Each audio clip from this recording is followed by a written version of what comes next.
فَاسْجُدُوا ذُلًّا لَهُ فِي مَنْ سَجَدْ.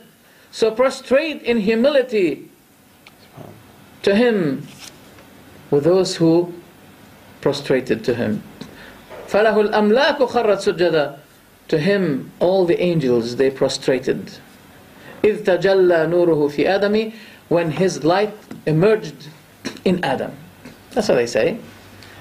And what makes me sorry, and what makes my grieveness so deep, is when I hear people shouting after that, Allahumma salli ala Muhammad wa ali Muhammad. They don't understand anything. It became just like what a converse or something. They don't understand what's going on, and they say these things. So isn't this misguidance? They say that he is God. Al-Khu'i, a well-known scholar, Sheikh, he was asked, is it allowed to ask the imams a son or to be provided? So for example, if a woman is impotent or she doesn't have a child, oh my imam, am I allowed, I want to have a child. He said, yes, there's nothing wrong with this. To ask the people, to ask the imams, the family of the Prophet. He said yes. What? Because they believe they are power, they have superpower. Superpower. They can see anyone whom they want. They can hear billions of people at the same time. They have no problem. They have superpower. And as Al-Khomeini mentioned, that every atom in the world is under their control. I add something by saying, except Abu Bakr and Umar. They could not have control, and they used to be using taqiyya.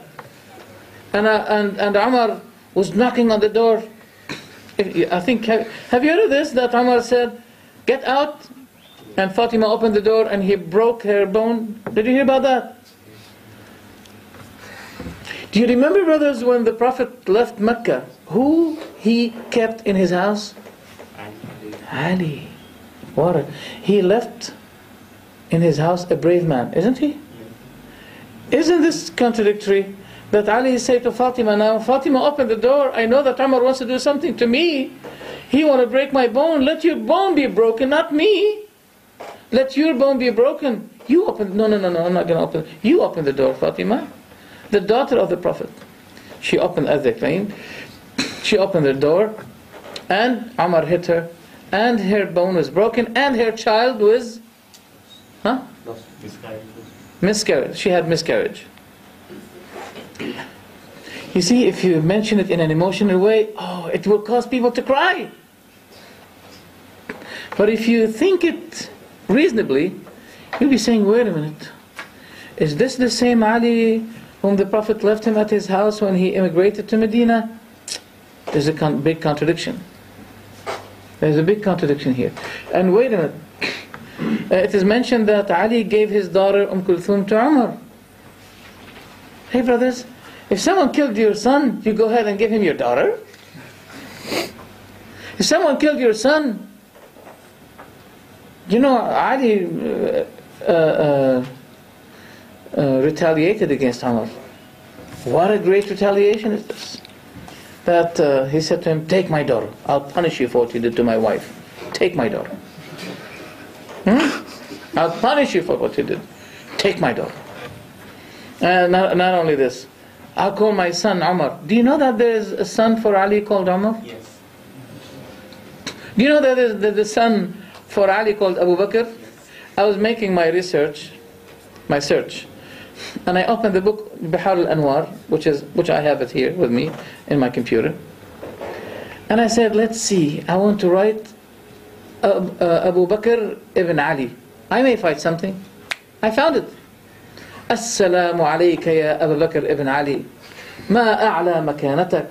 This is a supplication, Shia supplication. What should you say when you reach the grave of Abu Bakr ibn Ali? That's in the book Bihar al-Anwar. So that proves that they acknowledge it, that yes, Ali has a son called Abu Bakr, Umar, and Uthman. And by the way, does anyone call his son Abu? He's a small child. How do you call him Abu? Abu means the father of. Abu means the father of. Why Ali called his son Abu? His son is not father yet. Yeah, because he loves Abu Bakr. He loves Abu Bakr. Okay. Also, they believe that Ahlul Bayt, they cannot be limited by a body or a time. They can be having unlimited free calls. They have unlimited bodies. They can produce thousands of bodies, as Khomeini himself mentioned. They can be having thousands of bodies. Ali can be having thousands of bodies in different places. And Fatima can have thousands of bodies. She can be seen in more than one place.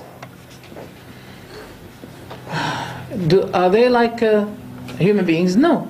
Especially when we find in the title of their doctrine that they were created by light and from the light of Allah. If you go to the Catholicism, what do they believe? They believe that Jesus is Nur from Nur, light from light. He was born from the light of Allah. Christians say that, the Shia say that they were created from the light of Allah. So they're not human beings. And that's against Islam. The Prophet was ordered to say, قُلْ إِنَّمَا أَنَا بَشَرٌ مِثْلُكُمْ. Say, I am nothing but a human being like you. Alright, why we were created? وَمَا خَلَقْتُ الْجِنَّ وَالْإِنسَ إِلَّا لِيَعْبُدُونَ. But what do they say? Allah did not create the jinn kind and the mankind, but only for one reason, for the A'imma, for Ahlul Bayt. He created everything for them. Where's that? In Al-Kafi, first volume, page 337. Fiqh al-Sadiq, volume 16, page 163. The author is Muhammad Sadiq al-Ruhani. He's a well-credited Shaykh for the Shia. Bihar al-Anwar, volume 15, page 30. Do we believe this? Is that Islam? No. What is the definition of Tawheed given by Al-Khomeini? And by the way, Khomeini believes that Fatima is Ilah. In his book, Manzilatul Mar'ati fil Islam, which is available in the internet, if you want to make an Arabic search on that book, Manzilatul Mar'ati fil Islam, open it and look for the word Jabaruti. Jabaruti, you will find this statement, that Fatima is not a normal person. She is Ka'in Insani, a human being. Bal Ka'inun Jabarutiyun Ilahi. Not only this, but she is a divine being. ظهرت على الأرض بصورة امرأة. She emerged on earth by the image of a woman. Well, while I was coming to this place here, I saw a place called Goddess. And I was asking the brother who gave me a ride, what is that Goddess? So that's the same belief of the Goddess. She is Ka'in Jabaruti Ilahi. Those who speak Arabic, they understand what I mean. They know what I mean. So, Al-Khomeini defined the meaning of the word Tawheed. What is Tawheed? He said, التوحيد تفعيل وهو الذهاب من الكثرة إلى الوحدة. It is to go from kathra, multitude, to wahda, to the unity.